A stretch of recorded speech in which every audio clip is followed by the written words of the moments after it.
Olá, boa noite. O Primeiro Plano está no ar. Hoje eu recebo aqui para essa entrevista o doutor Henrique Baltazar, que é juiz da Vara de Execuções Penais. Boa noite, doutor. Boa noite.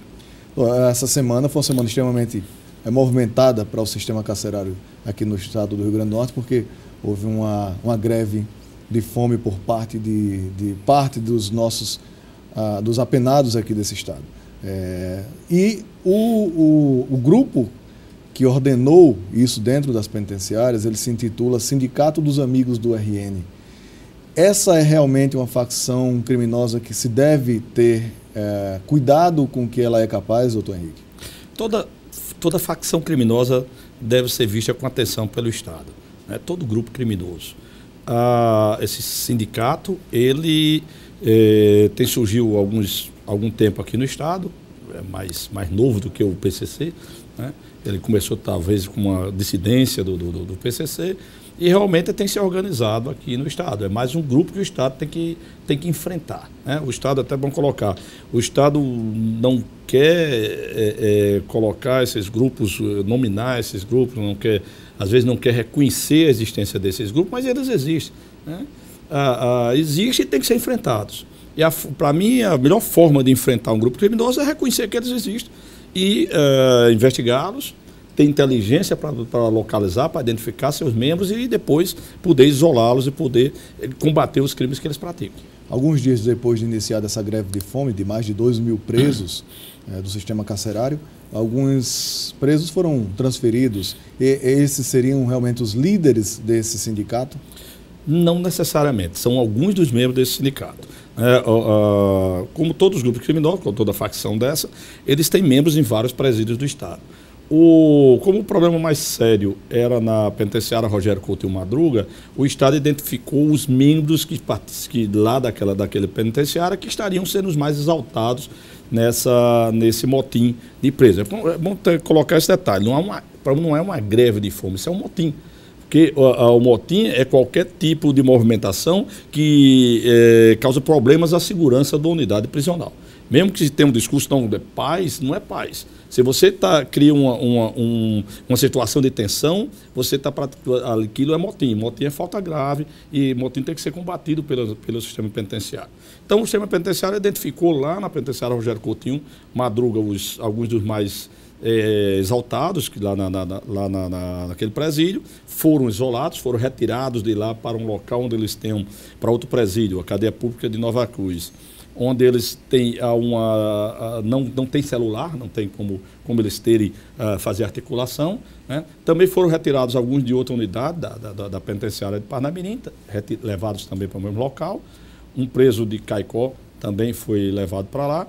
E o Estado está fazendo um trabalho de inteligência, de identificação desses, não só dos líderes, mas também daqueles que têm esse maior poder de domínio nas unidades, para que sejam isolados e que investigada a situação de cada um, instaurados os procedimentos adequados para apurar a participação de cada um deles, depois sejam transferidos até buscada a transferência de alguns para os presídios federais.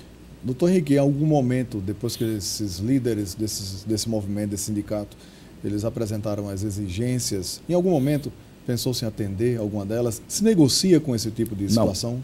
Não se negocia. Eu não sou o Estado, né? O Estado é a SEJUC, eu sou um juiz de execução penal e faço parte de um grupo de trabalho.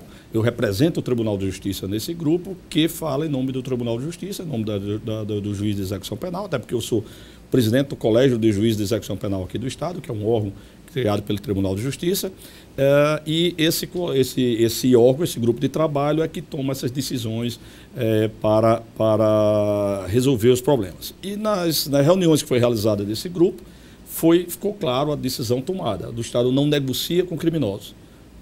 E segundo, as coisas que foram colocadas, apesar de se dizer, não há uma liderança efetiva, não está ninguém falando em nome do grupo, apareceu uma advogada com a carta, levando uma carta dizendo que representava a família de alguns desses presos. Mas não há uma negociação. E o Estado não tem com quem negociar, e até porque o Estado não pode negociar com criminosos.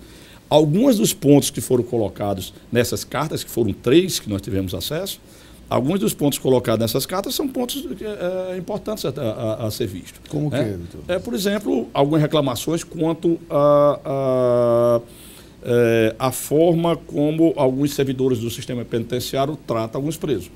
Isso deve ser trabalhado, o Estado deve investigar isso aí, deve ver se realmente, por parte de alguns de seus servidores, está se agindo além do que deveria. As denúncias chegam ao senhor, por exemplo, de tortura nos presídios do Rio Grande do Norte? Sim, às vezes chegam. Em todos os casos que nós recebemos informações, nós procuramos apurar. Nós procuramos investigar. Eu já tive casos, por exemplo, que mandei, isso há um ano atrás mais ou menos, em que uma advogada de alguns presos veio me informar de tortura em um presídio. Eu busquei com o Estado a levar todos os presos que tinham sido nominados por ela para o ITEP, para fazer uma perícia, serem periciados pelo médico legista e esclarecer se realmente havia sinais de tortura. A resposta foi negativa, o laudo veio dizendo que ninguém tinha nenhum sinal de tortura. Mesmo assim, nós ficamos atentos, acompanhando junto com o Estado o tratamento, e teve até alguns casos em que, por suspeitas e não confirmadas, mas como os cargos em presídios são cargos comissionados, são cargos de demissão ad nutum do Estado, foi conversado com o Estado e o Estado afastou, fez substituições de diretores de unidades prisionais em razão de algumas dessas informações. O Estado, é bom que seja dito, o Estado não tem o direito de agredir, o Estado não tem o direito de torturar, o Estado não tem o direito de bater em presos. O Estado tem o direito de cumprir a lei, tem o direito de fazer com que a disciplina seja cumprida no presídio. Caso, digamos, presos venham reagir contra o Estado, venham tentar fugir, tentar agredir os agentes, os agentes têm o direito de se defender e defender o patrimônio público. Algumas das coisas que se colocam são coisas interessantes e que tem que ser, e que o Estado por si devia buscar isso aí. Não se negociou com o preso dizendo, não, vamos fazer isso aqui para você parar essa greve. O que foi colocado realmente tem alguns pontos aqui que são coisas interessantes. Um dos presos ligou e exigiu conversar comigo. E ele colocou saída de um dos diretores, de um dos presídios, colocou também o seu afastamento da vara de execuções penais e do afastamento de Dinorá, da coordenação. E ele dizia o seguinte, que ou o Estado, a Justiça, enfim, os órgãos competentes por cada área dessa, iriam atender às exigências do sindicato dos amigos do RN, ou eles ordenariam um ataque à sociedade potiguar com queima de ônibus e, inclusive, com o assassinato de policiais. O Estado, hoje, do Rio Grande do Norte, deve temer essas ordens vindas de dentro do presídio para fora? O senhor me responde em 1 minuto, a gente vai para um breve intervalo, já já a gente volta.